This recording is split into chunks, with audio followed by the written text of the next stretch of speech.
I'm Tessa Harper, the forgotten child who forged an $850 million empire from a tarnished Caltech keychain. In sunlit Crest Haven, I grew up unseen beside my brother Ethan and sister Chloe. Ethan surfed into my parents' praise with his sun-bleached grin, while Chloe painted their dreams with her wild curls. I lingered in the cracks of our weathered bungalow, a whisper drowned by their laughter. My grandparents alone believed in me, pressing that worn keychain into my hand with promises of greatness. I proved them right, but success summoned my family back with greedy smiles. Thanksgiving changed everything. At a lavish Santa Marina restaurant, Ethan slid a $4,400 bill toward me, smirking as he said, "These seats are for family, so go eat in the bathroom." Their laughter sliced through me and my chest tightened as my worth shrank with every chuckle. Then I learned the truth. They had stolen from my scholarship fund for years. I walked away, posted the video, and watched it blaze online, crumbling their lives like sandcastles at high tide. From those ruins, I rose anew. This is my story of pain and triumph. Want to hear it? I still see myself in those golden afternoons in Crest Haven, when sunlight pierced through the old bungalow's windows and spilled onto the worn wooden floor. That small house sat near the shore, where the scent of salt lingered in the breeze, mingling with the steady crash of waves. I grew up amid peeling walls, amid the echoing laughter of Ethan and Chloe, yet I never truly belonged there. My brother Ethan, with his sun-bleached hair and a smile as bright as the sun on the waves, was always my parents' pride. He surfed the open sea, bringing back tales they recounted with gleaming eyes. Chloe, my younger sister by 2 years, loved scribbling on old newspapers. Her messy drawings became treasures in my mother's eyes. And Tessa Harper was just a silent shadow, faint in the cramped kitchen, a place where light seemed never to reach me. My mother, Lila, had a way of reminding me of my place in the family. She often stood by the stove, stirring a pot of fish chowder, and said in a sharp, cold voice, "Don't dream too big, Tessa. This house doesn't raise pretenders." I sat at the table's edge, listening, feeling each word slice into me like a small knife. My father, Greg, rarely left his tattered armchair. He sat there with a crumpled newspaper in hand, never looking up to see me, never asking what I thought or wanted. I learned silence early on. My dreams, I hid them under my pillow each night, safe from indifferent gazes and bitter taunts. Not everyone turned away from me. My grandparents, Walter and Rose, were the only light in those dark days. Walter, with hands roughened by years as an engineer, often sat with me on the porch, sharing stories of the machines he'd built. One afternoon, when I turned 12, he pressed a tarnished Caltech keychain into my palm. He spoke in a voice warm and steady, like waves against the shore. "This is your ticket out of here, Tessa. You've got a sharp mind." Rose, with her silver hair and gentle smile, would slip an extra cookie into my hand.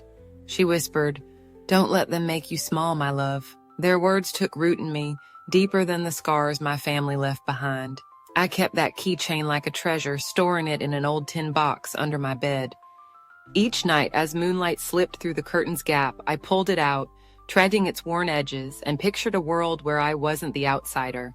I studied hard, ignoring Ethan's sneers when he said, "Bookworm, huh? Think you're better than me?" I brushed off Chloe's blank stares as I sat for hours at my desk. I earned a full scholarship to Caltech and left Crest Haven without looking back. Years later, I built a renewable energy company.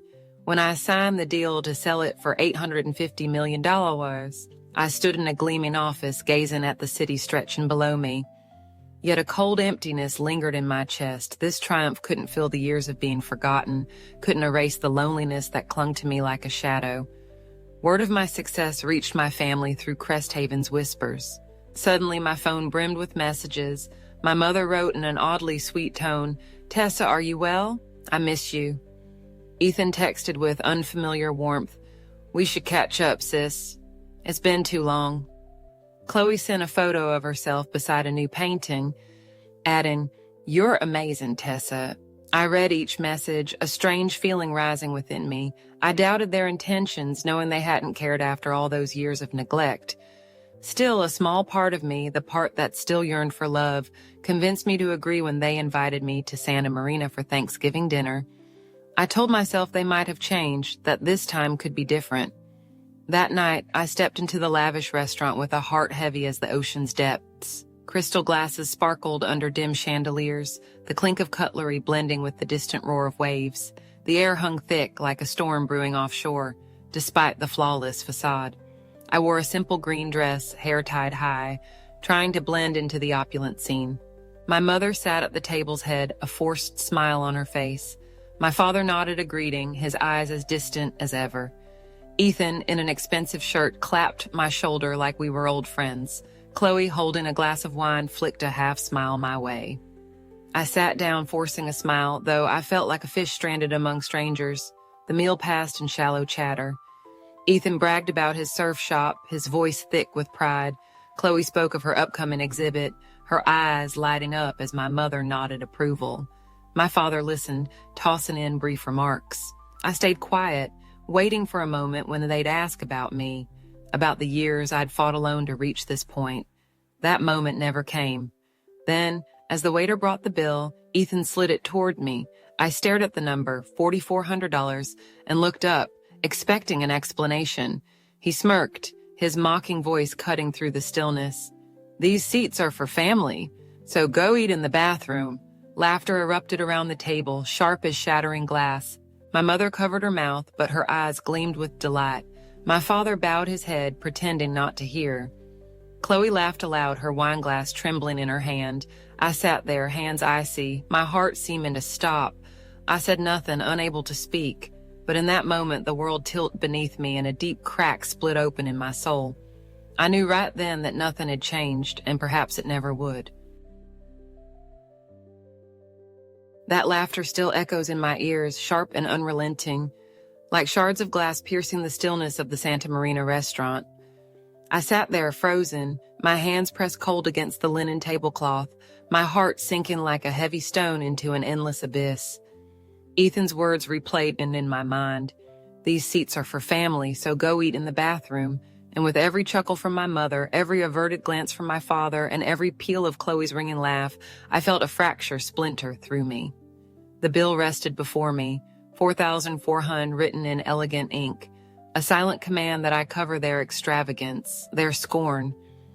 I looked at them, my family, their faces bathed in the soft glow of chandeliers, and saw only strangers behind masks I'd once yearned to believe in.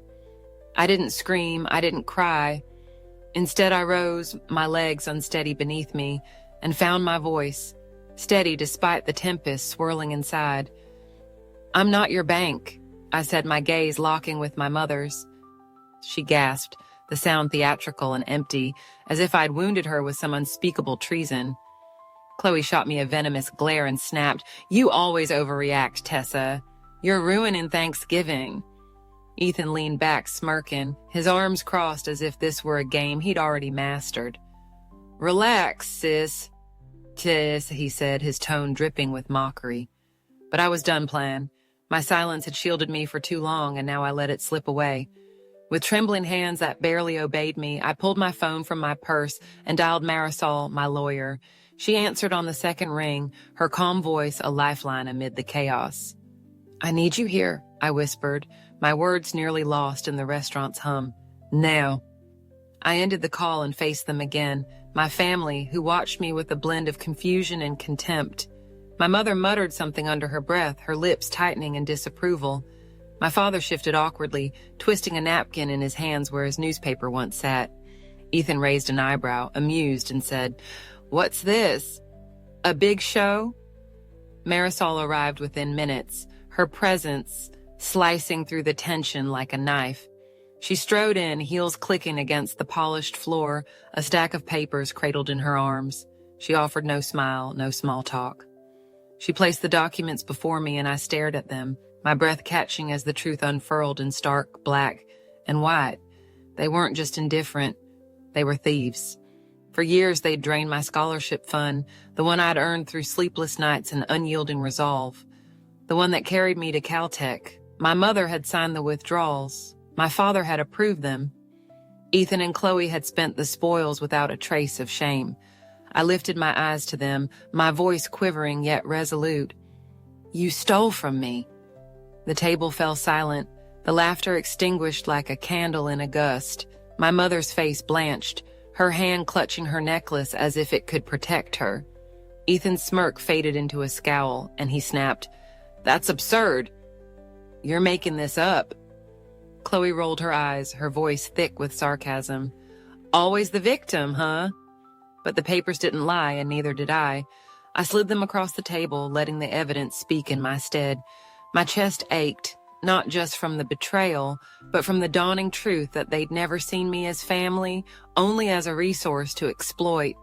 Then Walter stood, his frail frame rising with a vigor I hadn't witnessed in years. He gripped his cane, the wood shaking in his grasp, and his voice thundered across the table. "Apologize to Tessa right now," he demanded, his eyes ablaze with righteous anger, "or you'll get nothing from my will. Not a dime." My mother flinched, her mouth opening as if to argue, but she faltered into silence. Ethan let out a harsh, bitter laugh and said, "You're bluffing, old man." Chloe crossed her arms, her defiance etched into her posture, and muttered, "He's too soft to mean it." My father remained mute, his silence a deafening refusal to atone. I watched them, searching for a single syllable of regret, a glimmer of remorse. Nothing came. I couldn't breathe in that room any longer, trapped amid their greed and disdain. I turned to Marisol, who nodded, her understanding unspoken. I gathered my things, my movement slow and deliberate, and walked toward the door. The weight of their stares bore into my back, but I didn't turn around. My mother's voice cut through the air, sharp with desperation. "Tessa, don't be dramatic. Come sit down." I paused, my hand resting on the glass door, and felt the final thread of hope snap like a brittle twig. I stepped into the night, the cool ocean air washing over me, and let the door swing shut behind me. Outside, the waves crashed against the shore, a rhythm as constant as my heartbeat. I stood alone beneath the starlit sky, the crack in my soul widening, yet not with despair. It was clarity sharp and piercing, severing the illusions I'd clung to. They hadn't changed, and they never would. I walked to my car, my steps heavy but certain, and drove back to my quiet apartment in Cresthaven. The road stretched dark before me, but for the first time, I felt unburdened by their shadows. The next morning, I sat at my desk, the laptop's glow casting a soft light across my face. I'd noticed a waiter lingering near our table the night before, his phone discreetly angled toward us, but I hadn't cared until now. I opened the file he'd slipped me as I left, shaky footage capturing Ethan's words, their laughter, my stillness. My fingers trembled as I hovered over the keys, a storm of fear and freedom surging through me. I typed a caption, simple yet resolute. "These seats are for family? Then I'll make my own." I hesitated, the weight of their betrayal pressing down one last time, but then I pressed send. A quiet strength bloomed in my chest, fragile yet growing. The screen stared back at me, a small rebellion against years of neglect. I didn't know how far it would reach, didn't expect the world to notice, but as I watched the first views trickle in, I felt lighter, as if I'd shed a yoke I'd borne since childhood.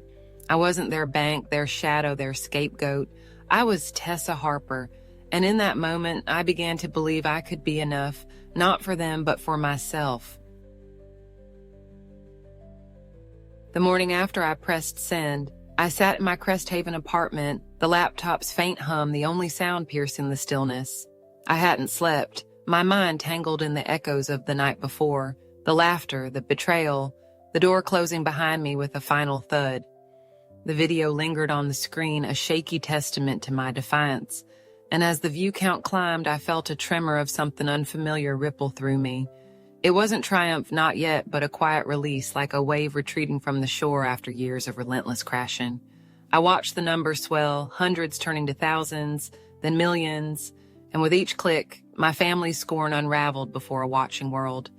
The fallout struck fast, a tempest I hadn't foreseen. By noon, my phone buzzed with notifications, strangers' voices spilling through comments and messages. They dubbed Ethan Bathroom Bro, a moniker that clung like salt to an open wound. His surf shop lost its sponsorship within hours, his bravado drowned in a flood of canceled contracts. Chloe's fiancé walked away, his curt message citing her entitled streak as the breaking point. My parents' seaside cafe withered under a boycott, its once bustling tables now empty, a silent monument to their greed. I scrolled through the headlines, saw their lives crumble like sandcastles at high tide, and waited for satisfaction to rise. It didn't. A hollow ache settled in my chest, a reminder that their ruin couldn't stitch back the years they'd torn from me.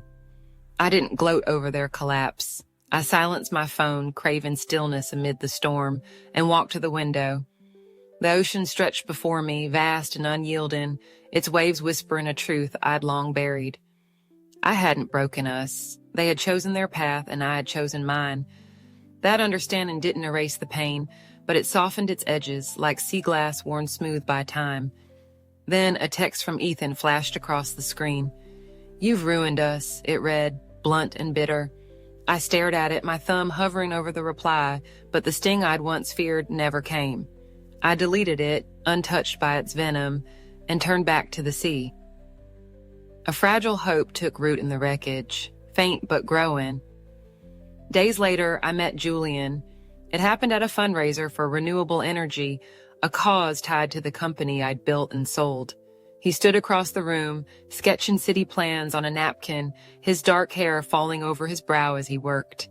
I approached, drawn by his quiet focus, and offered a tentative smile. "You're turning napkins into art," I said, my voice softer than I'd meant.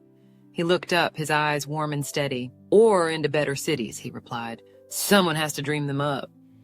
We talked for hours, first about sustainable designs, then about the small things, the way the ocean sounded at dawn, the taste of coffee on cold mornings.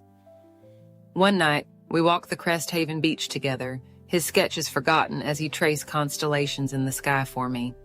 I laughed as he stumbled over a star's name, and with each step, I felt the weight of my past lift, carried away by the tide. He didn't ask about my wealth, my pain, or the video still rippling online. He listened, his presence a balm to wounds I hadn't dared name, and I felt seen, not as a millionaire or a victim, but as Tessa, the woman who'd fought to stand here. Then came the letter, a quiet thunderclap in my button piece. It arrived in a plain envelope, the handwriting unmistakably Rose's, though she'd slipped away months before, her passing a silent ache I'd tucked deep. I opened it with unsteady hands, and a document slid out, detailing a trust fund of $10 million. Her note was brief, etched in her familiar cursive. "For the family you build, not the one you were born into," she wrote. I clutched the tarnished Caltech keychain, tears welling as her words sank into me like rain on parched earth. She'd seen me, even in her final days, and left me a gift beyond money, a blessing to begin anew. I sat there, the letter trembling in my grasp, and wept, not from sorrow, but from the weight of being truly known.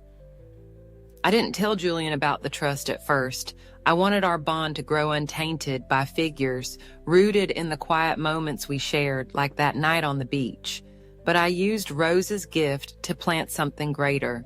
I donated half the fund to scholarships for kids like me, the overlooked ones dreaming beneath indifferent roofs, their futures waiting to bloom.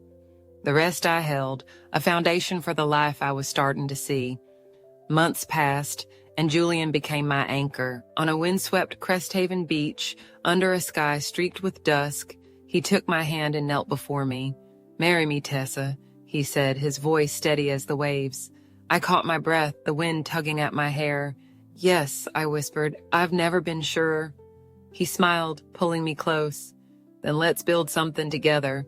Our wedding was small, held on that same shore where the waves had once borne my solitude. Marisol stood beside me, her steady gaze a pillar I'd come to trust. Friends I'd chosen, not bogat, filled the chairs, their laughter a melody free of malice. I wore a simple dress, the Caltech keychain pinned to its hem, a quiet tribute to the grandparents who'd believed in me. As I walked toward Julian, the sun dipped below the horizon, casting a golden glow over us, and I felt a dawn breaking within me, warm and unshakable. I didn't need my old family anymore. Their fallout had shaken me, but it hadn't defined me. Ethan's accusation had faded into the wind, a whisper I no longer heeded. With Julian, with the scholarships, with the trust Rose left behind, I was crafting something new, a family born of choice, not blood. The ache of the past lingered, a faint echo beneath the waves, but it no longer bound me. I stood there, hand in hand with Julian, and knew I'd found my place, not at their table, but in a world I'd shaped with my own hands. Years have drifted by since that night in Santa Marina, yet its echoes linger, soft as the distant murmur of waves against the Cresthaven shore. I stand now in the kitchen of the home Julian and I built, a space bathed in sunlight, the warm scent of roasting turkey curling through the air like a gentle embrace. It's Thanksgiving again, but this time the table before me overflows with faces I've chosen, not inherited. Marisol sits at one end, her sharp wit softened by a glass of wine, trading stories with the scholarship students I've mentored. Their eyes gleam with dreams I once tucked beneath my pillow, fragile hopes now unfurling in the light. Julian's cousins chatter across from them, their laughter a lively current weaving through the room, a melody free of the scorn I once knew. I carve the meat, my fingers steady against the knife, and feel a fullness bloom in my chest, a warmth I never tasted at my family's table. I pause, my hand brushing the Caltech keychain pinned to my apron, a relic of the grandparents who saw me when I was invisible to others. Memories drift through me, unbidden but tender now, like shadows softened by dawn. I see myself as a child, curled in the corner of that cramped bungalow kitchen, Ethan's boasts and Chloe's giggles drowning out my silence, a tide I couldn't swim against. I see the restaurant, the bill sliding toward me, their laughter slicing deeper than any blade. Those moments carved grooves into my soul, but they no longer bind me. I've sanded them down, smoothed them into lessons, and built something new atop their ruins, a life shaped by my own hands. The doorbell rings, a sudden chime that pulls me from my reverie. Julian glances at me, his brow lifting in quiet question, but I wave him off with a smile and walk to the door. I open it, and there stands Ethan, a specter from a past I thought I'd laid to rest. His hair hangs unkempt, his eyes shadowed with weariness, a stark shadow of the swaggering surfer who once mocked me. He shifts on his feet, hands buried deep in his pockets, and for a moment I feel the old ache stir, a phantom pain from wounds long healed. For a fleeting second, I see us as children, him tossing my books into the sand, laughing as I scrambled to retrieve them, a memory that once burned. But now, it holds no fire, only the ash of what might have been. "Tessa," he says, his voice rough and low, "I'm sorry." I stand still, the words hovering between us like fog over the sea. "For what?" I ask, my tone even, though my heart quickens. He looks down, scuffing his shoe against the porch. "Everything. The dinner, the money, all of it. I need help, Tessa. I've got nothing left." I study him, this man who once pushed me from the table, who laughed as I shattered. His eyes hold no change, only need. A hollow plea wrapped in regret, too late to matter. I exhale, letting the ache dissolve into the wind, and feel the weight of years slip away. Part of me could shut the door and walk back to my peace, but I linger, searching his face for the brother I'd wanted, not the stranger he became. I find nothing but echoes of his old self, a man broken by choices I didn't force upon him. I take a breath, the ocean air cool against my skin, and find my answer in the laughter spilling from the room behind me. "These seats are for family," I say, my voice soft but unyielding, "and you chose yours long ago." His jaw tightens, a flicker of something, regret perhaps, crossing his face, but he doesn't argue. "Fair enough," he mutters, his voice barely above a whisper. He nods once, turns, and walks away, his figure fading into the dusk like a wave retreating from the shore. I close the door, not with anger but with a quiet finality, a lock turned on a chapter I've outgrown, its pages no longer heavy in my hands. I return to the table, the chatter swelling like a tide flowing back in. Julian catches my eye, his hand brushing mine as I sit beside him. "Everything okay?" he asks, his voice a steady anchor in the current of my thoughts. I nod, squeezing his fingers. "Better than okay." Marisol raises her glass, her smile sharp and knowing. "To Tessa," she says, for building this." The room echoes her toast, a chorus of voices lifting me up. And I smile, my throat tight with gratitude. I look around, taking in the faces, the warmth, the love that fills this space. One student, a girl with my old quiet fire, shares her dream of engineering bridges, her voice steady with purpose. Julianne's cousin teases her gently, offering to test her first design with a toy car, and their laughter binds them, a mirror to the bond I've found. These are my people, not born of blood, but forged from choice, from the strength I unearthed within myself. Later, as the meal winds down, I step outside, the cool night wrapping around me like a familiar cloak. The ocean murmurs in the distance, a constant companion through every storm I've faced. I think of Ethan's visit, his plea, and feel no regret for turning him away. He was a shadow of the past, a reminder of what I've left behind, not a bridge to retrace my steps. I think of Rose, her letter, her trust that I'd find my way, and of Walter, his keychain, a talisman that guided me here. Their faith carried me when I faltered, and now I stand on my own, whole in a way I never dreamed possible. I return inside, the glow of the room welcoming me back. Julian stands by the sink, washing dishes with a quiet hum, and I join him, our shoulders brushing in an easy rhythm. The guests linger, their voices a soft hum of connection, and I realize this is what family means to me now. Not a table thrust upon me, not seats reserved for those who never saw me, but a space I've carved out, filled with those who do. The ache of the past remains, a faint whisper beneath the waves, but it's no match for the life I've woven from its threads. I dry my hands and look at Julian, at the table, at the world I've shaped. The Caltech keychain rests against me, a quiet emblem of where I began and how far I've come. I don't need their approval, their apologies, their presence. I am Tessa Harper, and this is my table, my family, my peace. I've found my worth, not in their eyes, but in my own, and that, at last, is enough. As I trace this journey from the shadows of that cramped bungalow to the glow of my own table, I see a truth I wish I'd grasped sooner. My worth was never bound to their laughter or their scorn or the seats they denied me. It blossomed from the quiet strength I forged and from the love I chose and from the family I built with my own hands. Ethan's return showed me that letting go isn't weakness, but a way to reclaim the space I deserve. Rose and Walter proved that even a flicker of belief can light a path through the darkest years. This story isn't just mine. We all carry the power to shape our own worth, no matter who turns away. What about you? Have you ever redefined family or walked away from those who couldn't see you? I'd love to hear your thoughts and your struggles and your triumphs and your lessons. Share them with me below, and let's reflect together. This tale has been my heart laid bare, and I hope it stirs something in yours. Until we meet again in another story and another dawn, take care and thank you for listening.